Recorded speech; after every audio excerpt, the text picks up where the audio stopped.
December 8 തിങ്കളാഴ്ച കേരളത്തിൽ അവധി പ്രഖ്യാപിച്ചു.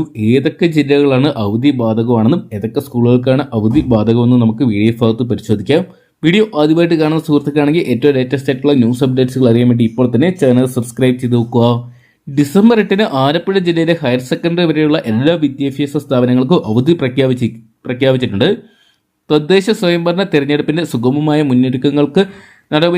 മുന്നൊരുക്കങ്ങൾക്കായിട്ടാണ് ഈ ഒരു നടപടി. കൂടാതെ distribution centre, collection centre, strong room എന്നിവ സ്ഥിതി ചെയ്യുന്ന കോളേജുകൾക്കും ജില്ലാ കളക്ടർ അവധി പ്രഖ്യാപിച്ചിട്ടുണ്ട്. തദ്ദേശ സ്വയംഭരണ തെരഞ്ഞെടുപ്പ് 2025 ഭാഗമായി ഡിസംബർ 9 ജില്ലയിൽ പൊതു അവധിയാണ്. എന്തൊക്കെയാണ് കൂടുതൽ ജില്ലകളിൽ അവധി പ്രഖ്യാപിക്കാനുള്ള സാധ്യതകൾ നിലവിൽ കാണുന്നുണ്ട്. എന്തൊക്കെയാണ് തദ്ദേശ സ്വയംഭരണ തെരഞ്ഞെടുപ്പിനോടനുബന്ധിച്ച് കൂടുതൽ ജില്ലകളിലും അവധി പ്രഖ്യാപിച്ചു വരുന്നുണ്ട്, അല്ലെങ്കിൽ പൊതു അവധി സംസ്ഥാനത്ത് ഇതിനോടൊപ്പം തന്നെ പ്രഖ്യാപിച്ചിട്ടുണ്ടായിരുന്നു. എന്തൊക്കെയാണ് തിങ്കളാഴ്ച കൂടുതൽ ജില്ലകളിൽ അവധി പ്രഖ്യാപിക്കുമെന്ന് നമുക്ക് വരും ദിവസങ്ങളിലൂടെ കളക്ടറുടെ റിപ്പോർട്ടിലൂടെ അറിയാൻ സാധിക്കുന്നതായിരിക്കും. അപ്പം വരും ദിവസങ്ങളിലെ ഏറ്റവും ലേറ്റസ്റ്റ് ആയിട്ടുള്ള ന്യൂസ് അപ്ഡേറ്റ്സുകളും അവധി അപ്ഡേറ്റ്സുകളും അറിയണമെന്നുണ്ടെങ്കിൽ ഇപ്പോൾ തന്നെ ചാനൽ സബ്സ്ക്രൈബ് ചെയ്ത് കൂടെ കൂടുക.